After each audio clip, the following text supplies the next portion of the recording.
உச்ச நீதிமன்றத்துல இன்னைக்கு கரூர் விசாரணை சிபிஐக்கு மாற்றி தீர்ப்பு வந்திருக்கு. அவங்க விசாரிக்கிறாங்க அந்த ஆணையம் என்ன ஆகும், அவங்க என்ன பண்ணுவோம், ஒன்னும் ஆக போறது இல்ல.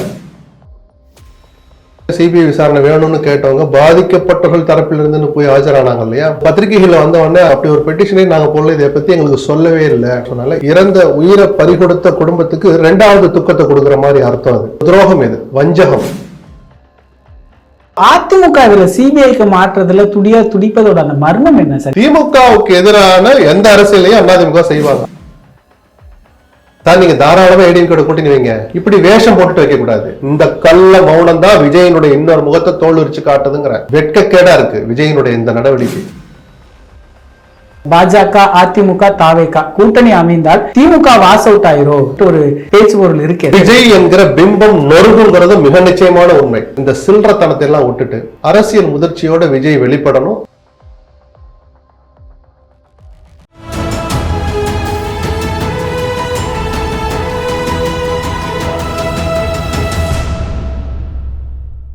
தமிழ் நிறம் நேயர்களுக்கு வணக்கம். இன்று நம்மிடையே மூத்த பத்திரிகையாளர் திரு SP லட்சுமணன் அவர்கள் இணைந்துள்ளார். சார் வணக்கம். சார் வணக்கம். சார், உச்ச நீதிமன்றத்துல இன்னைக்கு கரூர் விசாரணை சிபிஐக்கு மாற்றி தீர்ப்பு வந்திருக்கு, எப்படி பாக்குறீங்க சார்? யார் விசாரிச்சாலும் என்ன நடந்ததுங்கிற உண்மை வெளியில வரணுங்கிறதுல யாருக்கும் மாற்று கருத்து இல்லை. என்னை பொறுத்த வரைக்கும் இன்னைக்கு வந்த தீர்ப்பு யாருக்கு வெற்றி தோல்வி அப்படின்னு அலசுறதே ஒரு அபத்தமானதுன்னு நினைக்கிறேன். ஆதவர்ஜனா கூட ஒரு கருத்து சொன்னார். முதல் நாள்ல இருந்தே திமுக எங்கள் மீது பழி சுமத்த நினைத்தது, எங்களையே குற்றம் சுமத்தினார்கள். அதற்கு ஒரு வடிகால் மாதிரி அல்லதுக்கு ஒரு ஒரு ஒரு மகிழ்ச்சி தர்ற மாதிரி வரவேற்கிற மாதிரி இந்த தீர்ப்பு அமைஞ்சிருக்குங்க. அப்போ தாவேக்கா மேல சுமத்தப்பட்ட குற்றச்சாட்டு அதை துடைக்கிறதுக்கான ஒரு வழி நீங்க நம்புறீங்கன்னா, அப்போ 41 பேர் இறந்ததுக்கு யாருமே பொறுப்பெடுத்துக்கலையா? இல்ல அவங்களுக்கு ஒரு தீர்வு, இனிமேல் என்ன நடந்தாலும் உயிர் வர போறது இல்லை, நிஜமான தீர்வுங்கிறது இது மாதிரி இன்னொரு சம்பவம் நடக்காம இருக்கிறது தான். அது யாராலையும் எந்த இயக்கத்தாலும் எந்த காரணத்தினாலும் காவல்துறைக்கும் அதில் பொறுப்பு இருக்கு. யாராலுங்கிறதுல காவல்துறை தான் மெயின். எந்த இயக்கத்துங்கிறதுல எல்லா அரசியல் கட்சிகளும் போகணும். நம்ம அந்த பார்வை தான் இனிமேல் பார்க்கணும். அவங்க விசாரிக்கிறாங்க அந்த ஆணையம் என்ன ஆகும், அவங்க என்ன பண்ணுவோம், ஒன்னும் ஆக போறது இல்லை. சிபிஐ விசாரிச்சா என்ன யாரையாவது குற்றவாளின்னு காமிச்சு தூக்கில போட போறாங்க? இல்லை. இந்த சூழல் எதனால நடந்துச்சு எப்படி அப்படின்னு அப்படி போயிட்டு அப்படி மேம்போக்கா போயிடும் தான் நான் பார்க்கறேன். யாரையும் பின் பாயிண்ட் பண்ணி சொல்லணுன்ற மாதிரியான குற்றம் இது அல்ல. நடந்தது ஒரு விபத்துன்னு யார் சிபிஐ விசாரணை கிடைச்சிடுச்சுன்னு கொண்டாடுறாங்களோ தாவேக்கா, அவங்களே வாதத்தை ஆரம்பிச்ச முதல் வரியே இது ஒரு விபத்து தான், அதை நாங்களும் ஏத்துக்கிறோம். ஆனா வெளியில அது சதி திட்டம், எங்கேயுமே நடக்காது, கரூர்ல நடந்திருக்கு, மக்கள் இதையெல்லாம் பாக்குறாங்க பேசுறாங்கன்னு விஜய் சொன்னதெல்லாம். அப்போ அரசியலா பண்ணுங்க, சட்ட நடவடிக்கைகள் அதன் போக்குல விடுங்க, சிபிஐ விசாரிக்கட்டும். ஒருத்தர் ஒரு கருத்தை சொன்னாங்க, எங்கேயுமே நடக்காது, ஏன் கரூர்ல நடந்துச்சு விசாரிக்கட்டும். விஜய் கரூருக்கு வந்தா கொலை செய்யப்படுவாரோன்னு பயப்படுறாரு, அவரும் கொலை செய்யப்படும். அப்ப அவரும்னா என்ன சார்னா 41 பேர் கொலை பண்ணாங்கன்னா அந்த அர்த்தத்தை ஆமாங்கிற மாதிரி நயினா நாகேந்திரன் ஒரு பேட்டி கொடுத்தார். ஆதாரங்களை கொண்டு போய் காட்டணும். இந்த ஆணையத்தின் மேல நம்பிக்கை இல்லை நீங்க, அது முழுமையா செயல்படுமா இல்லையாங்கிறது எனக்கு சந்தேகமா இருக்கு. போயிட்டு உச்சநீதிமன்ற தலைமை நீதிபதி தலைமையிலான ஒரு குழு கண்காணிக்க போறாங்க. சிபிஐல போய் எல்லாத்தையும் சொல்லுங்க, கழுத்தை நெரிச்சு கொண்டாங்க, கொலை செஞ்சாங்க, 15 பேரை கத்தியில கிழிச்சாங்க, இதுக்கான ஆதாரங்களை கொண்டு போய் கொடுக்கட்டும், சிபிஐ விசாரிக்கட்டும். அதுபோல 2 பேர் பெட்டிஷனர் சிபிஐ விசாரணை வேணும்னு கேட்டவங்க பாதிக்கப்பட்டவர்கள் தரப்பிலிருந்து போய் ஆஜரானாங்க இல்லையா, அது பத்திரிகைகள் வந்த உடனே அந்த அப்படி ஒரு பெட்டிஷனை நாங்க போடல, இதை பத்தி எங்களுக்கு சொல்லவே இல்லை, அரசு வேலை கிடைக்கும் நிதி உதவி கிடைக்கும்னு சொல்லி தான் கையெழுத்து வாங்கினாங்க சொன்னால, இதையும் உண்மையாக இருந்தால் சீரியஸா எடுத்துக்குவோம், சிபிஐ அதையும் விசாரிக்கணும்னு உச்சநீதிமன்றம் சொல்லியிருக்கு. அதுதான் முதன்மையா விசாரிக்கப்பட வேண்டியது. ஏன் தெரியுமா? இது இறந்த உயிரை பறிகொடுத்த குடும்பத்துக்கு 2வது துக்கத்தை கொடுக்குற மாதிரி அர்த்தம். இது ஒரு துரோகம், இது வஞ்சகம். அந்த குடும்பத்து உறுப்பினர்களை இந்த இக்கட்டுக்கு இந்த இன்னலுக்கு அவங்க ஆளாக்கி இருக்க கூடாது. செஞ்சது யாரா இருந்தாலும், அதை செய்தது யார், என்ன பசப்பு வார்த்தைகள் சொல்லி கேட்டப்ப உங்களுக்கு சிபிஐ விசாரணை உங்க கட்சி மேல இருக்க பழியை துடைச்சுக்கணுங்கிறதா நீங்க என்ன வேணாலும் பண்ணுவீங்களா அப்படின்ற ஒரு கேள்வி பொதுவெளிக்கு வந்துச்சுன்னா அது தாவேக்காவுக்கு நல்லதில்லை, விஜய் என்கிற அந்த தனி மனிதர் தலைவருக்கும் நல்லதல்ல. இப்ப எந்த பின்னணியில இந்த தீர்ப்பு வழங்கப்பட்டதா நினைக்கிறீங்க சார்? புரியல. பின்னணினா எனக்கு இப்ப இந்த உச்ச நீதிமன்றம் எந்த வாத அடிப்படையில் ஒரு நியாயமான விஷயம், நீங்க அங்கே தமிழ்நாடு அரசு அமைச்ச சென்னை உயர்நீதிமன்றத்தின் உத்தரவின் அடிப்படையில் அமைக்கப்பட்ட எஸ்ஐடி மேல நம்பிக்கை இல்லைங்கிறீங்க, தமிழ்நாடு அரசு அமைத்த ஆணையத்தின் மேல நம்பிக்கை இல்லைங்கிறீங்க, அப்ப சிபிஐ விசாரணை கேட்டு வர்றீங்க. அந்த சிபிஐ விசாரணை அப்படியே பிளைனா சொல்லியிருந்தாங்கன்னு நம்மளும் சந்தேகப்பட்டிருக்கோம். ஏன்னா சிபிஐ காங்கிரஸ் ஆட்சி காலத்துல இருந்து இப்போ உச்சபட்சமாக பிஜேபி எப்படி எல்லாம் அரசியல் லாபங்களுக்காக பயன்படுத்துறான்னு நம்ம பார்த்துட்டு இருக்கிறோம். அப்போ அது அப்படி கொடுக்காம அந்த சிபிஐ விசாரணை ஒரு ஓய்வு பெற்ற உச்சநீதிமன்ற நீதிபதி தலைமையிலான குழு கண்காணிக்கும். 2 சர்விங் ஐபிஎஸ் ஆஃபீஸர்ஸ் நான் தமிழ்நாடு கேடர் ஆஃபீஸர்ஸ் அதில் அங்கம் வகிப்பாங்க, அவங்க கண்காணிப்பாங்கன்னு சொல்லும்போது ஒரு அந்த நம்பிக்கை கொஞ்சம் அதிகமாகுது. அப்படிதான் அதை பார்ப்போம். தாண்டி இது யாருக்கு என்ன பின்னணி சார், அதெல்லாம் தூக்கி தள்ளி வச்சுட்டு அரசியலை கவனிக்கணும் சார். அவங்கவுங்களுக்கு அடுத்த வேலை இருக்கு. ஒவ்வொரு மாசமும் அந்த சிபிஐனுடைய விசாரணை அறிக்கையை குழுவிட்ட கொடுக்கணும்னு சொல்றாங்கல்ல. அப்படின்னா ஒரு மாசம்னு சொல்றாங்கன்னா அப்போ குறைஞ்ச 3 மாசமாவது எடுக்கும் இது ஒரு ஃபைண்டிங்ஸ்க்கு வர்றதுக்கு. அப்போ 3 மாசம் விஜய் அரசியலே பண்ண மாட்டாரா? விஜயை ஆதரிக்க நினைக்கிற, தங்கள் அணிக்கு இழுக்க நினைக்கிற என்டிஏ இருக்குல்ல, பிஜேபி, அதிமுக, இவங்க அப்படியே வாய்மூடி மௌனியாவே இருப்பாங்களா? அவங்கவுங்க அரசியல் பண்ணிட்டு தானே இருக்கணும். எடப்பாடி அது ஒரு வழக்கு பெண்டிங்ல போய் எடப்பாடி ஆரம்பிச்சார்ல, விஜய் கரூருக்கு போகணும், அடுத்த ஊருக்கு பிரச்சாரம் போகணும்ல, அதுதான் கவனம் செலுத்தணும். அடுத்த ஊருக்கு போனா அங்க நடந்த தவறுகள் நடக்காம இருக்கிறதுக்கு என்ன பண்ணணும்னு விஜய்க்கு தான் முதல் பொறுப்பு இருக்கு. காவல்துறைக்கு டிஃபால்ட்டாவே இருக்கு சார். விஜய் இல்லை, யாராவது ஒரு சங்கம் லெட்டர் பேடு கட்சி ஒன்று தெருமுனையில் ஒரு கூட்டம் போறனாலும் போலீஸ்காரங்க பொறுப்பு இருக்கிறது டிஃபால்ட். உங்க நிகழ்ச்சியில மற்ற எந்த தலைவருக்கும் இல்லாத கட்டுப்பாடற்ற கூட உங்களுக்கு அதிகமா வருது. அப்ப பொறுப்பு விஜய்க்கு தான் அதிகம். அதுக்கு அவர் என்ன பண்ணணும்? முதல்ல தொண்டர்களுக்கு ஒரு அறிக்கை விட சொல்லுங்க சார், ஒரு டிட்டு போட சொல்லுங்க சார், கொஞ்சம் கட்டுப்பாட்டோட நடந்துங்க, எல்லா ஊருக்கும் வர்றேன், நானே வர்றேன், அவங்கவுங்க ஊர்ல நீங்க இருங்க. இறந்தவங்க இல்ல எல்லாம் கரூர்னு சொல்லி, கரூர்ல பாத்தீங்களா செந்தில் பாலாஜி மாவட்டத்துல எங்களுடைய கூட்டம் அப்படின்லாம் பேசியிருப்பாங்க எதுவும் நடக்காம இருந்திருந்தா. ஆனா இறந்தவங்க எந்த ஊருன்னு தெரிய வரும்போது தான் எல்லா ஊர்ல இருந்து ஆள் வந்திருக்காங்க அந்த இடத்துக்குன்னு தெரியுது. திருப்பூர், சேலம், திருச்சி, திண்டுக்கல் எல்லா ஊருக்காரனும் இறந்துருக்காங்கல்ல. அப்ப எல்லா ஊர்ல இருந்து ஆள் 2 பேர் மட்டுமா 2 வீலர் வந்தாங்களா? 2 பேர் மட்டும் ஒரு வேனை பிடிச்சி பஸ்ஸை பிடிச்சி கூட்டமா தானே சார் வந்திருப்பாங்க. இப்போ விஜய்க்கு பொறுப்புனா நம்ம எதையாவது ஒன்று எடுத்து மாட்டிக்கிறத சொல்லலை. தன் தொண்டர்களுக்கு ஒரு அறிவுரை சொல்லணும். தன் ரசிகர்களாகவே இன்னும் தொடர்கிற அந்த தொண்டர்களாக இன்னும் மாறாத அவர்களுக்கு ஒரு அறிவுரை சொல்லணும். கொஞ்சம் கட்டுப்பாட்டோட நடந்துங்க. அன்னைக்கு திருச்சி விமான நிலையத்துல சம்பவத்தை பார்த்துட்டே அவர் அறிக்கை விட்டுருக்கணும் சார். இதுல என்ன சார் வெக்க வேண்டிய கணக்கு? அது பெரிய கௌரவம் எல்லாம் பார்க்கணும். மாறா விஜய் ஒரு நிஜமாகவே ஒரு முன்னுதாரண நபராக திகழ்ந்திருப்பார். சரி, திருச்சி விமான நிலையத்தில் நான் பார்த்த காட்சி எனக்கு உங்களுடைய உற்சாகத்தை என்னால் புரிஞ்சுக்க முடியுது. பட் எனக்கு ஒரு பக்கம் அதிர்ச்சியா இருக்கு. இப்படி கட்டுப்பாடு நடந்துக்காதீங்கன்னு அன்னைக்கே ஒரு ட்விட்டு போட்டுருக்கணும், அறிக்கை விட்டுருக்கணும் சார். விடல. இந்த நிமிஷம் வரைக்கும் தொண்டர்களுக்கு அவர் எதையுமே சொல்ல மாட்டார். ஸ்டாலின் அவர்களே, நீங்க என்னை பழி வாங்குறதுனா என்னை வாங்குங்க, என் தொண்டர்களை விடுங்கன்னு இப்படிதான் அரசியலுக்குள்ள ஒரு 10ஓட 11 சராசரி அரசியல்வாதியா நடந்துக்கிறாரே தவிர எந்த வகையிலையும் ஒரு மாற்றான, ஒரு புதுமையான, ஒரு புது சிந்தனையுடைய தலைவரா விஜய் நான் இது வரைக்கும் பார்க்கவே முடியல. அந்த சந்தர்ப்பத்தையும் கொடுக்க மாட்டாரு. திருப்பி எல்லாரும் பண்ற வேலையை தான் பண்றாரு. கொள்கை எதிரிங்கிறாரு, திருப்பி அதே பிஜேபி கிட்ட போய் நிக்கிறாரு மறைமுகமா. வெளியில என்ன சொல்றாருன்னு பார்ப்போம். அதுக்காக திறமையான வக்கீல் இவரை வச்சாதான் சார் கேஸ் நல்லா இருக்குன்னு சொன்னா அவர் பிஜேபி அப்ளிகேஷனாவோ ஆர்எஸ்எஸ் அப்ளிகேஷனாவோ இருந்தா நம்ம தடுக்க முடியாது. ஆனா நம்ம பொதுவெளியில் அப்படி ஒரு சவால் விட்டுருக்கிறோமே, ஒரு உறுதிப்பட எடுத்துக்கிறோமே. சரி, பொதுவான நபர்கள் முகுல் ரோத்தகி பாருங்க, அப்படி வேறையாவது ஒரு எக்ஸாம்பிள், ஒரு 10 பேர் அவங்கள பிடிங்க. நம்ம கிட்ட வாதம் இருக்கு, சரக்கு இருக்கு, மெரிட் இருக்கு, யாராவது ஒரு அடையாளம் உள்ள ஒரு சீனியர் இருந்தா போதும் அப்படின்னு நினைச்சீங்களா? இல்லையே. குருமூர்த்தி போய் விஜய் பார்த்தார், அவருடைய ஆட்கள் பார்த்தான்னு வந்தபோது குருமூர்த்தி மட்டும்தான் மறுத்தார். விஜய் கிட்ட இருந்து அவர் தரப்புல இருந்து இது வரைக்கும் மறுப்பு வரல. நான் என்ன சொல்றேன் சார், ஒரு சட்ட உதவிகளுக்காக போய் பார்க்கறது தப்பு இல்லை. எந்த நபர் எப்படி விஜயால் வர்ணிக்கப்பட்ட நபர்கள் அப்படின்னு ஒன்று இருக்குல்ல, அப்ப விஜய் அதெல்லாம் வாயை திறந்து பேசுறாரான்னு பார்ப்போம். இப்போ இந்த வழக்கு தீர்ப்பில் கூட நீங்கள் முன்னமே சொல்லியிருந்தீங்க, ஆதவர்ஜனா சொல்கிறாரு இது எங்களுக்கு கிடைச்ச வெற்றிங்கிற மாதிரி சொல்லியிருக்கிறாருன்னு. வில்சன் சொல்கிறாரு இவங்க சிபிஐ விசாரணையே கேட்க கிடையாது, அப்புறம் எப்படி இவங்க வெற்றின்னு சொல்கிறாங்கன்னு ஒரு ஆச்சரியத்தை கூட வெளிப்படுத்துறாருல்ல சார் அவர். இல்லை, அது 2 பேருடைய பார்வை சார். அது நான் என்ன கேட்குறேன், நீங்கள் வெற்றி நீங்கள் தோல்வின்னு சொல்லிக்கிட்டு அப்போ நான் 41 பேரை பற்றி யாருமே கவலைப்பட மாட்டீங்களான்னு தான் நான் கேள்வி கேட்பேன். அது ஒரு விஷயமே இல்லை. இன்னைக்கு நடந்தது ஒரு சட்ட ரீதியான ஒரு சடங்கு சம்பிரதாயம் ஒரு முடிவுக்கு வந்திருக்கு தற்காலிகமாக. எந்த திசையில போகணும்னு கேட்டாங்க, இந்த திசையில போகணும்னு சொல்லிட்டு அவங்க அடுத்த கேஸுக்கு போயிட்டாங்க. சிபிஐ விசாரிக்க போகுது. அந்த தீர்ப்பு ஏதாவது தமிழ்நாட்டு அரசியலை புரட்டி போட போதா? திசை ஏதாவது தீர்மானிக்க போதா? யாருடைய தலையெழுத்தாவது மாற்ற போதா? நிச்சயமா இல்லை. அவங்க விசாரிச்சு கொடுக்கறது குற்ற வழக்கு ரீதியாக அதை விசாரிச்சாலும் சரி, அல்ல அந்த உச்சநீதிமன்ற நீதிபதி தன் வரம்பை புரிஞ்சுக்கிட்டோ அல்லது அவங்களுக்கு என்ன இனிமேல் தனியாக அவங்களுக்கு ஒரு இன்ஸ்ட்ரக்ஷன் போகும், உங்களுடைய வரம்பு என்ன செய்யணும்னு. அருணா ஜெகதீசன் நீதிபதி கிட்ட கேட்ட அதே எஸ்ஓபி அவங்க கிட்ட கேட்குறாங்களா, இல்லை அவரா சொல்லலாமா, இல்லை இந்த அருணா ஜெகதீசன் கமிஷனை அப்படியே தொடர விடுவாங்களா, தொடர்ந்தா நல்லதா, அதுக்கு எஃபெக்ட் இருக்குமா, எதுவுமே நமக்கு தெரியல. இந்த மாதிரி விஷயங்களை கவனம் செலுத்தி ஒரு எஸ்ஓபியை ரெடி பண்ணணுங்கிறதெல்லாம் அதுக்கு முக்கியத்துவம் தரணுமே தவிர இன்னாருக்கு வெற்றி இன்னாருக்கு தோல்வி. சரி, அதே சிபிஐ பத்தி ஆதவ் என்ன சொன்னார், விஜய் என்ன சொன்னார்? பிஜேபி ஆர்எஸ்எஸ் கைகளில் சிக்கி இருக்கிற ஒரு அமைப்பு தான் சிபிஐன்னு ரொம்ப காலத்துக்கு முன்னாடிலாம் இல்லை, 3 மாசம் முன்னாடி ஆர்ப்பாட்டத்தில் வந்து பேசினாரு. அவங்கவுங்க வசதிக்கு தான் பேசுறாங்க. அதனாலதான் விஜயும் விதிவிலக்கு இல்லைங்கிற நான். எந்த வகையிலையும் அவர் மாறுதலான தலைவர் அல்ல. எல்லாரும் செய்யற தப்ப அல்லது எல்லாரும் செய்யற அரசியலை நல்லா செய்யறாருன்னா அவர் சர்டிபிகேட் கொடுப்போம். இப்போ இந்த யாருக்கு வெற்றி இல்லை தோல்வி இல்லை அப்படிங்கிறத தாண்டி இதை வச்சு அரசியல் செய்ய ஆரம்பிச்சிட்டாங்க சார். இது திமுகவுக்கு பெரிய பின்னடைவு அப்படின்னு சொல்லி. அப்படி நான் பார்க்கல. என்ன பின்னடைவு அப்படின்னு? ஏன்னா இப்ப எஸ்ஐடி வேணாங்கிறாங்க. அது எஸ்ஐடி அமைச்சது தமிழ்நாடு அரசு இல்லை, சென்னை உயர்நீதிமன்றத்தினுடைய தனி நீதிபதி அளிச்ச தீர்ப்பின் அடிப்படையில். ஆணையம் அமைச்சது, அந்த ஆணையத்தை கலைஞர்னு கூட தீர்ப்பில் இருக்கான்னு எனக்கு தெரியல. அது எந்த அளவுக்கு எஃபெக்டிவா இருக்கும் தான் எனக்கு தெரியல. இல்ல ப்ரொசீஜரல் அந்த கிராஸ் ஓவர் வருமானு எனக்கு தெரியல. நிர்வாகத்தை இனிமேல் தான் நமக்கு தெரியும். இது எந்த வகையில திமுக பின்னடைவு? இல்ல எப்படியாவது விஜயை சிக்க வைக்கணும் அப்படின்னா விஜய் என்ன எஃப்ஐஆர்ல சேர்த்திருப்பாங்களே சார். இந்த அரசு சேர்க்கல. எனக்கு தெரிஞ்ச எஃப்ஐஆர்ல இல்லையே. விஜய் பேர் இருக்கா? கேள்விப்பட்டீங்களா? இல்ல. வேற எந்த வகையில எஃப்ஐஆர்ல சேர்த்து விஜய் பேர் எஃப்ஐஆர்ல எடுங்க, விஜய்ங்கிற பேரே நீங்க வரக்கூடாது எதுலையுமே அப்படின்னு உச்சநீதிமன்ற தீர்ப்பு இருக்கா சார்? நடந்த சம்பவத்தை சிபிஐ விசாரிக்கட்டும்னு சொல்றாங்க. உங்களை என்ன பண்ணிட்டாங்க? இப்போ அந்த எஃப்ஐஆர் கரூர்ல போட்ட எஃப்ஐஆர் ரத்து பண்ணுங்க, ஏதாவது இருக்கா? அந்த எஃப்ஐஆர் சிபிஐட்ட கொடுங்கன்னு தான் சொல்லியிருக்கிறாங்க. எஃப்ஐஆர் போட்டது தப்புன்னு சொல்லல.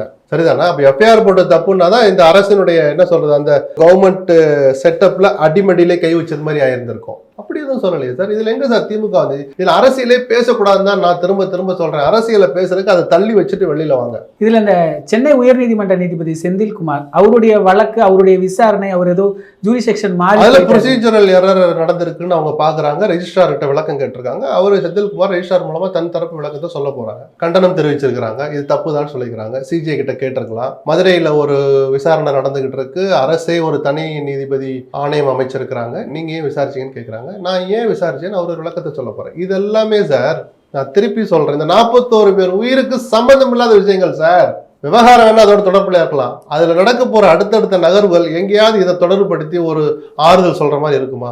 எஸ்ஓபியை தவிர இதுல ஒட்டுமொத்த விவகாரத்துல அவங்கவுங்க அரசியல் ஆதாயம் தேடிக்கலாம். 4 நாள் ட்விட்டு பண்ணலாம், 2 அறிக்கை விடலாம், பதிலடி அறிக்கைகள், பதில் அறிக்கைகள். சரிதானா? வேற எந்த ஆறுதலையும் இது தராது.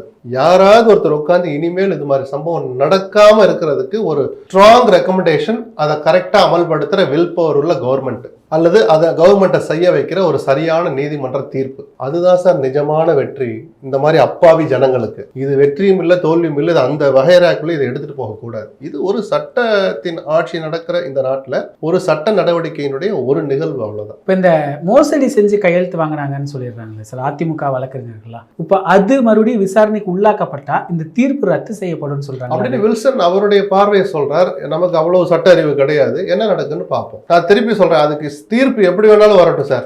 அப்படி ஒரு கையெழுத்து சொல்லி இதுல கையெழுத்து போட்டா உங்களுக்கு அரசாங்க வேலை கிடைக்கும், இதுல கையெழுத்து போட்டா உங்களுக்கு கூடுதலா நிதி கிடைக்கும்னு சொல்லி கையெழுத்து வாங்கியிருந்தாங்கன்னா வாங்கின நபர்கள் யாரா இருந்தாலும் விடக்கூடாது சார். நான் திருப்பி சொல்றேன், அந்த உயிரை பறிகொடுத்த அந்த குடும்பத்துக்கு இவங்க 2வது ஒரு துயரத்தை கொண்டு போய் திணிச்சிருக்காங்கன்னு தான் நம்ம அதை பார்க்கணும். அதை கடுமையா நடவடிக்கை எடுக்கணும். இப்போ அதிமுக இதுல சிபிஐக்கு மாற்றுறதுல துடிப்பதோட அந்த மர்மம் என்ன சார், எப்படி புரிஞ்சு? இல்ல மர்மம் நீங்க சொல்றதை என்னால ஏத்துக்க முடியல. திமுகவுக்கு எதிரான எந்த அரசியலையும் அதிமுக செய்வாங்க. அவங்க அரசியலே அதானே சார். அது நல்லா செய்யணும்னு நம்ம எல்லாம் சொல்லிட்டு இருந்தோம். ஒரு நிஜமான எதிர்கட்சி அரசாங்கம் செய்கிற தவறுகள், அரசாங்க நிர்வாகத்தின் கீழ் நடக்கிற தவறுகளை, நிகழ்வுகளை தங்களுக்கு அரசியல் ஆதாயத்துக்காக பயன்படுத்திப்பாங்க. அது பொதுமக்களுக்கும் சேர்ந்து குரல் கொடுக்குற மாதிரியான விஷயங்களை மிஸ் பண்ணிடாதீங்க, உங்க வேலையை சரியா செய்யுங்கன்னு தான் நம்ம எடப்பாடிக்கு சொல்லிக்கிட்டு இருந்தோம் 1.5 வருஷம் முன்னாடி எல்லாம். இப்ப தேர்தல் நெருங்குது, எது நடந்தாலும் அவர் அதை பயன்படுத்த தான் பார்ப்பார். அதுல மர்மம் எல்லாம் இல்லை, வெளிப்படையான ரகசியம் தான், வெளிப்படையான உண்மைதான். தேர்தல் நெருங்கி வருது, திமுகவுக்கு எதிரான எந்த அஸ்திரத்தையும் அதிமுக வீணாக்காது. சிபிஐ உள்ள வந்துருச்சு அப்படிங்கறனாலே பாஜக பின்னணி, பாஜக உள்ள வந்துருச்சுன்னு ஒரு அர்த்தம் இருக்கு, அது உண்மைதானா? அப்படியெல்லாம் நம்ம அரசியல்ல வெளியில சமூக வலைதளங்கள் யாராவது ஏதாவது பேசிட்டு போகலாம், நாம அப்படி செய்ய முடியாது. இப்போ வெறுமனே சிபிஐன்னு சொல்லியிருந்தா கூட இல்லை பிஜேபியினுடைய ஒரு பின்புலம் இருக்கலாம்னு சந்தேகம் தான் படலாம். நீங்க அதுக்காக எழுதி வச்சிடலாம், இந்தாங்க எழுதிக்கங்க 100 ரூபா பத்திரத்தெல்லாம் எழுத முடியாது. ஒரு குற்றச்சாட்டு அது, அவ்வளவுதான். பட் அதுக்கு செக் வைக்கிற மாதிரி தான் அந்த கண்காணிப்பு குழுவை நியமிச்சதுனால கொஞ்சம் கூடுதலா நம்பிக்கை வைக்கலாம்னு நம்ம சொல்லலாம். ஆனா இப்ப அண்ணாமலை சொல்றாரு ஒரு அரிய வாய்ப்பு வந்திருக்கு, நம்ம அதை பயன்படுத்திக்கணும் அப்படின்னு. இதை மையமா வச்சுதானே அவர் பேசல. அந்த மாதிரியான சேஷ்டை கலந்த சில கமெண்ட் தான் உங்களை மாதிரி அல்லது சில பேருக்கு அந்த கேள்விகளை எழுப்ப வைக்குது. அது ஜனநாயக நாட்டுக்கு அது நல்லதில்லை. ஏதோ அது பெருமையா நினைச்சுக்கிறாங்க. சிபிஐயை பிஜேபி கட்டுப்படுத்துகிறதுன்னு நம்ம விமர்சனமா வைக்கிறத சில பேர் பெருமையா நினைச்சுக்கிறாங்க, அவங்களுக்கு வழங்கப்பட்ட கிரீடமா நினைக்கிறாங்க. துரதிருஷ்டவசமானது. இப்ப இந்த கரூர் துயர சம்பவம் 41 பேர் இறந்திருக்கிறாங்க, எல்லாருமே விருப்பப்படுறது இதை மாதிரி துயரம் நடக்கக்கூடாது, இந்த துயரத்துக்கான நீதி கிடைக்கணும் அப்படின்னு. ஆனா இதை மையமா வச்சு பின்னணியில அரசியல் என்ன நடக்குதுன்னா விஜய கூட்டணிக்கு இருக்கக்கூடிய முயற்சி. இப்ப இந்த தாவேகா கொடி அதிமுக கூட்டத்துல பறக்கிறது. இதுல கூட எடப்பாடி பழனிசாமி நேற்று பேசியிருந்தாரு, நாங்கெல்லாம் கொண்டு வர வேண்டாம் தான் சொல்றோம், உங்க தலைமையிட்ட கேட்டுட்டு வாங்க அப்படின்னு எல்லாம் சொல்றோம். இது எப்படி புரிஞ்சுக்கிறது சார்? இவர் சொல்லி இப்ப 12 மணி நேரம், குறைஞ்சது 12 மணி நேரம் ஆயிடுச்சுல்ல. விஜயோ அவர் தரப்பு ஆட்களை ஏதாவது வாயை திறந்து பேசுறாங்களா? இந்த கள்ள மௌனம் தான் யோகியமற்ற செயல் நம்ம சொல்றோம். நான் புது மாதிரி மற்றவங்களாம் இல்லை, அவங்கள மாதிரிலாம் நான் இல்லை, விக்ரவாண்டி கூட்டத்தில் பேசின பேச்ச வீடியோக்கள் என்ன இருக்கு எடுத்து போய் போட்டு பாருங்க. நான் ஏன் கட்சி ஆரம்பிச்சேன், இவங்கெல்லாம் யாருக்கும் தகுதி இல்லை, எனக்கு என்ன தகுதி இருக்குன்னு சொல்லிட்டு அவர் சில வார்த்தைகளை பேசியிருப்பார். உங்ககிட்ட என்ன கூடுதல் தகுதி இருக்கு? நம்ம என்ன மாதிரி பல பேர் கேட்டோம். கொடியை கட்டிக்கிட்டு ஆட்டிக்கிட்டு வரானே, அதுல ஒருத்தன் அதிமுக சட்டை போட்டிருக்கிறான், அவன் அதிமுக காரன் தெரிஞ்சு போச்சு. அங்க நிக்கிற 4 பேருமே அதிமுக ஏற்பாடு பண்ணவங்கன்னா அதுக்கு ஆதாரம் இல்லை. ஒருத்தனுக்கு ஆதாரம் கண்ணு முன்னாடி போட்டோலே தெரியுது, அவன் ஏடிஎம்கே சட்டை போட்டிருக்கான். தாவேகா காரன் மிக நிச்சயமா அதிமுக சட்டையை போட மாட்டான். ஏன்னா அவன் விஜய் மேல வெறி கொண்டுதான் அவ்வளவு பெரிய கொடியை பிடிச்சுக்கிட்டு அந்த கூட்டத்தை வந்து நிக்கிறான். அப்ப கலந்துக்கிற எல்லோருமே எடப்பாடி செட்டப் பண்ண ஆட்கள் நமக்கு தெரியாது. சரி, அப்படி இருக்குதுன்னு வச்சுப்போம். எங்கள் கட்சியினுடைய பெயரை கொடியை இப்படி உங்கள் கூட்டத்தில் பயன்படுத்துறீங்க நல்லதில்லை. அல்லது அதிமுக சொல்ல உங்களுக்கு பயமாவோ வெக்கமாவோ தயக்கமாவோ பெருந்தன்மையோ இருந்தா பொதுப்படியா ஒரு ட்வீட் போடலாம்ல, கழகத்தினுடைய கொடியை யாரும் தவறா பயன்படுத்தாது, அடுத்த இயக்கத்தினுடைய இதுல தலைமையின் அறிவுறுத்தல் இல்லாமல் ஒப்புதல் இல்லாமல் யாரும் அப்படி கலந்து கூடாது. எங்க ட்வீட் அறிக்கை பாத்தீங்களா? நான் ஏதாவது மிஸ் பண்ணிட்டேனா? நீங்க படிச்சீங்களா? ஏதாவது அறிக்கை வந்திருக்கான்னு கேட்கிறேன். அறிக்கை வந்திருக்கா?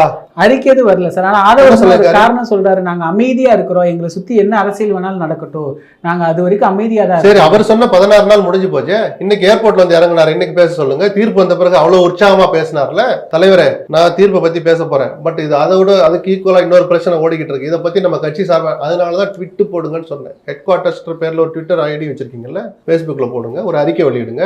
நாங்கள் எந்த இயக்கத்துக்கும் ஆதரவு தெரிவிச்சு எங்கள் தொண்டர்களை வழி நடத்தல, இன்ஸ்ட்ரக்ஷன் கொடுக்கவும் இல்லை. ஏன் சொல்ல மாட்டீங்க? இந்த கள்ள மௌனம் தான் விஜயனுடைய இன்னொரு முகத்தை தோல் உரிச்சு காட்டுதுங்கிற. சார், நீங்க தாராளமா ஏடிஎம்கே கூட்டணி வைங்க, இப்படி வேஷம் போட்டுட்டு வைக்க கூடாது. என்னுடைய அரசியல் எதிரி, எங்களுடைய கொள்கை எதிரி, அந்த கொள்கை எதிரியோட நேரடியாகவும் தொடர்பு வைக்க மாட்டோம், மறைமுகமாகவும் கூட்டணி வைக்க மாட்டோம்னு சொன்னீங்களே, சட்ட நடவடிக்கைகள் விட்டுருங்க சார். அது வழக்கறிஞர்கள் ஒரு கட்சியினுடைய அப்ளிகேஷன் இருந்தா கூட அவங்க எந்த வழக்கை எடுத்துப்பாங்க கூட அந்த பார்வை பார்ப்போம். உங்களை மையப்படுத்தி உங்க கட்சியை மையப்படுத்தி இத்தனை விவாதங்கள் பொதுவெளியில் நடக்குது இல்ல. விஜய் எவ்வளவு நாள் மௌனமா இருப்பார்? சரி, பரவாயில்ல, இருக்கிறார். 16 நாளை கடந்து காரியங்கள் முடிகிற வரைக்கும் கூட காத்திருந்து அடுத்த கூட்டத்திலே அவர் போய் பேசுறாரான்னு பார்ப்போம். பத்திரிகையாளர்ல போல சந்திக்கட்டும் சார். வெட்கக்கேடா இருக்கு விஜயனுடைய இந்த நடவடிக்கை. பத்திரிகையாளர் இது வரைக்கும் சந்திச்சதே இல்லை. அப்படி என்ன சார் நீங்க பயமா இருக்குல்ல சொல்ல, ஜாலியாவது 4 கேள்விக்கு பதில் சொல்லிட்டு போங்க, மீதி எல்லாம் அப்புறம் பேசுவாங்க. இது வரைக்கும் எதுவுமே பேசினது இல்லை. எத்தனையோ குழப்பங்கள் அவரை பயமா வச்சு, அது சதியா கூட இருக்கட்டும், வீண் பள்ளியா கூட இருக்கட்டும், இது தேவையற்ற விவகாரம், இது வதந்தி, இதை நம்ப வேண்டாம், எங்களுடைய கருத்து வேற, ஏதாவது ஒரு வார்த்தை பேட்டி வடிவிலையோ ட்விட்டர்லயோ அறிக்கையிலையோ எதுவுமே வராது. ஆனா எங்களை பத்தி எதுவும் பேசக்கூடாது, ஆனா ஆட்சியை மட்டும் என் கையில வந்து கொடுத்துடணும். யார் சார் நீங்க? என்ன நினைச்சுக்கிட்டு இருக்கீங்க? எதுவுமே பேச மாட்டோம், எந்த விளக்கம் தர மாட்டோம், பத்திரிகையாளர்ல சந்திக்க மாட்டோம், ஆட்சி எங்களுக்கு வேணும், நாங்க எங்களை நம்பி வரவங்க, நாங்க ஆட்சி அதிகாரத்தை நாங்க பங்கு கொடுப்போம். என்ன மாதிரியான அரசியல்? என்ன உங்களுக்கு புரிதல் இருக்கு? நீங்களாம் யாரு, எங்க ஆளணும்னு நினைக்கிறீங்க? வெட்கக்கேடானது. நான் விஜய் கிட்ட எதிர்பார்க்கல. ஏன்னா நான் ஏதோ மாற்றம்னா என்ன போகுது, அதெல்லாம் ஒரு மாற்றம் யாரும் வர முடியாது. ஒரு சின்ன சேஞ்ச் ஆகுது, ஒரு சிந்தனை மாற்றம், செயல்பாட்டுல மாற்றம், இதைத்தான் நான் குறைஞ்சபட்சம் எதிர்பார்த்தேன். தொண்டர்கள் ரசிகர்கள் எப்படி வேணாலும் நம்பி ஏமாந்துருக்கலாம், நான் அதெல்லாம் நம்பவில்லை. தனி மனிதனா நான் சொல்றேன், நானும் தமிழ்நாட்டு பிரஜை தானே, அவ்வளவுலாம் நான் நம்பல. ஆனா குறைஞ்சபட்சம் ஒரு சின்ன சிந்தனை மாற்றம் இருக்கும்னு நினைச்சேன். நான் சுத்தமா இல்லைங்கிறது ஏமாற்றம் அளிக்குது. விஜய் தன்னை திருத்திக்கணும், மாத்திக்கணும். இப்ப இவரே இந்த பக்கம் மௌனமா இருக்கிறாரு. இப்ப தாவேகா தொண்டர்கள் அதிமுக நோக்கி நகர்றாங்க அப்படிங்கிற ஒரு பிம்பத்தை எடப்பாடி பழனிசாமி உருவாக்கு. அது அவருக்கும் நல்லது இல்ல, தாவேகாவுக்கும் நல்லது இல்லைங்க. 4 பேர் போய் நின்னால தாவேகாரங்க போய் செஞ்சு நினைச்சிட்டு அவரை புலகாங்கிதப்படலாமா? முதல்ல பொது வெளியில இவ்வளவு பெரிய பலவீனத்தை போட்டு ஒத்துக்கலாமா? எடப்பாடி நல்லது இல்ல. சரி, உங்க தலைமை உங்க அனுமதி இல்லாம 4 பேர் போறாங்க, அது இவ்வளவு தூரம் வேடிக்கை பாக்குறீங்களே, அப்படி கூட்டணியே வைக்கிறதுனால இப்படி போய் கூட்டணி வைப்பாங்க? விஜயை பார்த்து கேள்வி வருமா வராதா? அப்போ உங்ககிட்ட என்ன ஆளுமை இருக்கு, என்ன தலைமை பண்பு இருக்கு? ஒரு கட்சி எப்படி வழிநடத்தணுங்கிற அடிப்படை விஷயம் கூட தெரியாம நீங்கள் எப்படி தலைவனாக முடியும் சார்? அது இப்படி ஒரு அணி அமைஞ்சா வெற்றி கூட்டணியா கூட மாறட்டும் சார். மக்கள் கிட்ட முதல்ல சொல்லணும்ல சார். விஜய் அந்த மக்கள் கிட்ட தானே மதுரையில ரொம்ப நாள் முன்னாடி இல்ல, 1 மாசம் முடிஞ்சிருக்குமா மதுரை மாநாடு முடிஞ்சு, 1.5 மாசம்னு வச்சுப்போம், 50 நாள் வச்சுப்போம். அவ்வளவு பெரிய சவால் விட்டீங்க. இது திமுக அரசியல் எதிரி, கூட்டணிங்கிற பேச்சுக்கு இங்க இடமே இல்லை. பிஜேபி கொள்கை எதிரி, அதோடு நேரடியாகவும் கூட்டணிகளே மறைமுகமாகவும் இல்லைன்னு சொல்லிட்டீங்க. இப்போ இந்த 10 நாளா எதோ நடக்குது, நாங்க மௌனமா இருக்கோம், காரியம் முடியட்டும், வேற காரியத்தை திரைமுறையில பண்றீங்கன்னு இவ்வளவு பெரிய வதந்தி உலா வருது. மௌனமாவே இருந்தீங்கன்னா அப்ப நீங்க யாரு? உங்களுடைய நிஜ முகம் என்ன? தாராளமா நீங்க என்டிஏல போய் சேரலாம், அது அவருடைய உரிமை, அந்த கட்சியினுடைய உரிமை, அதை வெளிப்படையா செய்யணும். சராசரி அரசியல் கட்சிகிட்டே நம்ம எதிர்பார்ப்போம். நான் புது மாதிரியான தலைவர்னு சொன்னீங்களே, நீங்க சொல்லாம போறீங்களே எப்படி? இல்ல போற திட்டம் இல்லை, இந்த 10 நாளா நீங்க கேள்விப்பட்டெல்லாம் வதந்தி தான், அதையாவது சொல்றாரான்னு பொறுத்திருந்து பார்த்துட்டு விமர்சனத்தை கடுமையா வைக்கலாம், அல்லது விஜயை கொஞ்சம் தொடர்ந்து மதிக்கலாம். அதிமுக காரங்களே சொல்றாங்க சார், இந்த கொள்கை எதிரியெல்லாம் விட்டுருங்க, திமுக வீழ்த்தணும்னா நீங்க பாஜக அதிமுக வரணும் அப்படிங்கிறத வெளிப்படையாவே அவங்க சொல்றாங்க. அது அவங்களுடைய ஆசைங்க. விஜய் என்ன முடிவு எடுக்கிறாருன்னு பார்ப்போம், தானே சொல்றேன். அவர் மனசுல என்ன இருக்குன்னு வெளிப்படையா அவர் வாயில இருந்து வரணும்ல. ஆனா ஏன் நீங்க பேசுங்கன்னு சொல்றேன்னா, இப்படி உங்க கட்சிக்குடிய போய் ஒரு முக்கியமான காலகட்டத்துல அடுத்து விஜய் என்ன பண்ண போறாருன்னு எதிர்பார்த்து காத்திருக்கிற நேரத்துல உங்க கட்சி கடியை கொண்டு போய் நான் யாரோட சேர மாட்டேன்னு சொன்னீங்களோ அந்த கட்சியுடைய கூட்டத்துல நின்று ஆட்டிக்கிட்டு இருக்கோம். அதை ரெஃபர் பண்ணி அந்த கட்சியுடைய தலைவர் பேசுறாருன்னா இந்த மௌனம் மிக நிச்சயமாக கள்ள மௌனம் தான் விஜயனுடைய மௌனம். இது நல்ல விஷயம் இல்லை, இது யோகியமான செயலும் அல்ல. இப்ப இந்த மௌனம் கூட ஒரு அரசியலா இருக்குல்ல சார்? அப்ப அதைத்தான் சொன்னேன், நீங்களும் சராசரி அரசியல்வாதி தான். எந்த வகையில நீங்க மாறுபட்ட அரசியல்வாதி? உங்ககிட்ட எதுக்கு இந்த நாட்டை கொடுக்கணும்? ஆல்ரெடி ஆள் இருக்காங்களே, ஸ்டாலினா, எடப்பாடியா, அண்ணாமலையா, நயினாரா, பிஜேபியா, சீமானா, அன்புமணியா, வாசனா, தினகரனா, எவ்வளவு தலைவர்கள் இருக்காங்களே, உங்ககிட்ட கொடுக்கணும்னு சொல்றீங்களே, உங்ககிட்ட என்ன மாற்று இருக்குன்னு சொல்லுங்க, காட்டுங்க. இது அரசியல் தான். அப்ப 10/11 தான் நீங்க. மற்றவங்களை எப்படி பார்ப்பாங்களோ அப்ப உங்களுக்கு வாய்ப்பு இருந்தா போட்டா அது ஓகேவா? வேற யாருக்கிட்டையும் கொடுக்காதீங்க, என்கிட்ட கொடுங்க ஆட்சியும் தானே கேக்குறீங்க. அப்போ உங்ககிட்ட என்ன சரக்கு இருக்குன்னு முதல்ல சொல்லுங்க. அவங்கள மாதிரியே தான் நான் இருப்பேன், ஆனா என்கிட்ட மட்டும் தான் ஆட்சியை கொடுக்கணும்னா மக்கள் முட்டாள் அல்ல.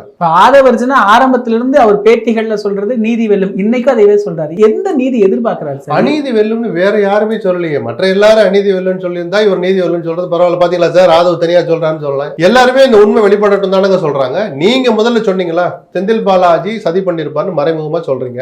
எங்கேயுமே நடக்காது, கரூர்ல நடக்குதுன்னா என்ன அர்த்தம்? கரூர்ல என்னமோ பண்ணிருக்காங்க, அதான் நீங்க சொல்றீங்க. விஜயே என்டாஸ் பண்றாரு வீடியோல, அதுக்கு ஆதாரத்தை கொடுக்கணும்ல. கோர்ட்ல போய் விபத்துன்னு எதுக்காக சொன்னீங்க? யாரோ சொல்லல, உங்க கட்சியினுடைய ஸ்டாண்டா அந்த சீனியர் அட்வொகேட் பேசுறாரு, கோபால் சுப்ரமணியன் நினைக்கிறேன், பேசுறாருல. நீங்க சொல்லி உங்க அறிவுரைப்படி தானே அவர் பேசுறாரு. விபத்துன்னு போய் சட்ட ரீதியா நிலைப்பாட்டை எடுத்து அதிகாரப்பூர்வமா பிரமாண பத்திரத்துல நீங்க போய் சொல்றீங்களே, வெளியில எதுக்காக சதின்னு சொல்றீங்க? இப்ப புரியுதுங்களா? எந்த ஒரு துளி கூட விஜய் கிட்ட மாறுபட்ட அரசியலோ அரசியல் குணங்களோ இல்ல.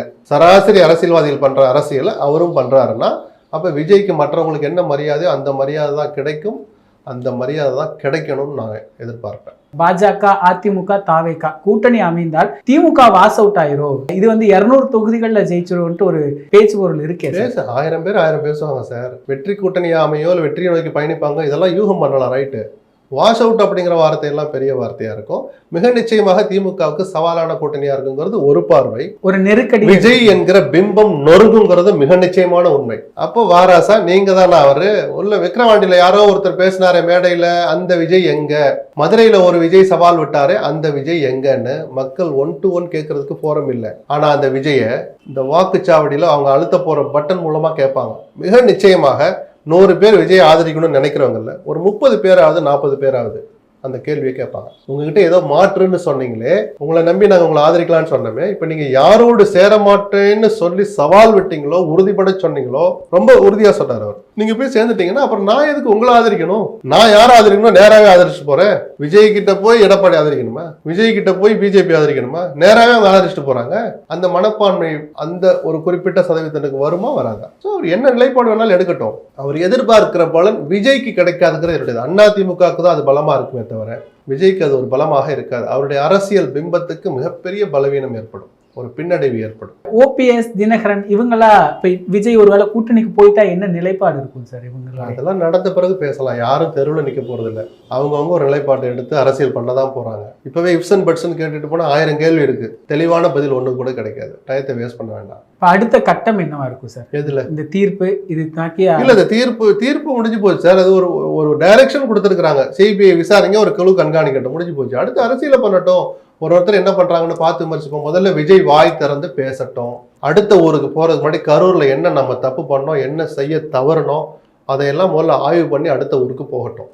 அந்த மக்கள் மேல, உயிர் மேல உங்களுக்கு ஒரு துளியாவது பாசம் இருந்ததுன்னா, அன்பு இருந்ததுன்னா, அவர் சொல்லுவார்ல, அன்பு தாய் மாமன் அண்ணன் தம்பின்னு என்னென்னமோ உறவெல்லாம் சொன்னார்ல, அது உங்க நெஞ்சில இருந்து தான் வந்துச்சு அப்படின்னு நம்பணும்னா இவர் முதல்ல தன்னை சுய பரிசோதனை பண்ணணும். அடுத்த கூட்டத்தை இந்த மாதிரி ஏற்பாடு பண்ணணும். குறைஞ்சபட்சம் ஒரு ஈடுபாட்டை காட்டணும். நேர்மையற்ற, முதிர்ச்சியற்ற வகையில் ஒரு 5 நிபந்தனை போட்டார் பாருங்க, நான் கரூருக்கு போகணும், இந்த நிபந்தனை எல்லாம் போடுங்கன்னு. புத்தியுள்ள ஒரு சராசரி மனுஷன் கூட அதெல்லாம் சிந்திச்சு கூட பார்க்க மாட்டான். இந்த சில்லறத்தனத்துல இருந்து முதல்ல விஜய் வெளியே வரணும். கருமையான வார்த்தை தான், ஏன்னா அதை படிச்சு பார்த்தா சிரிக்கிறதா அழுகிற தலையில் அடிச்சுக்கிறதான்னு தெரியல. எந்த பிரகஸ்பதி அதையெல்லாம் அவருக்கு எழுதி கொடுத்தான்னு தெரியல. இதெல்லாம் சாத்தியம் தானான்னு முதல்ல, அவர் தமிழ்நாட்டு பிரஜை தானே விஜய்? இல்லை லண்டன்ல இருந்து நேரம் அப்போ தான் வந்திருக்காரா? இந்த கட்சி தொடங்குறதுக்கு வந்தார். இங்கே தானே சார் வாழ்ந்தாரு, இங்கே தானே சார் சம்பாதிச்சாரு, இந்த மக்களோட தானே சார் அவர் இருந்தாரு. கூடி குலவாம இருக்கலாம், தமிழ்நாட்டோட கலாச்சாரத்தோட ஒன்றி இருந்த ஆள் தானே. இங்கே என்ன நடக்குன்னு தெரிய வேண்டாமா? அரசியலுக்கு வராருன்னா அரசியலை கவனிச்சிருப்பாருன்னு நான் நம்புறேன்.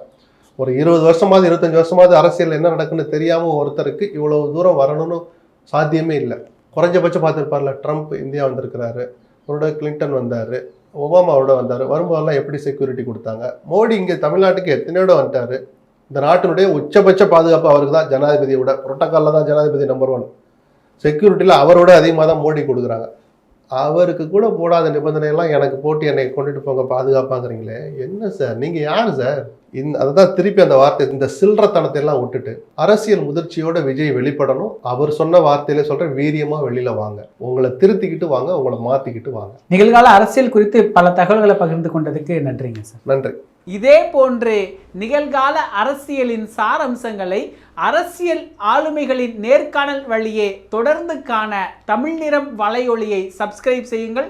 தங்களின் மேலான கருத்துக்களை கருத்துளை பெட்டியில் பதிவிடுங்கள். நன்றி, வணக்கம்.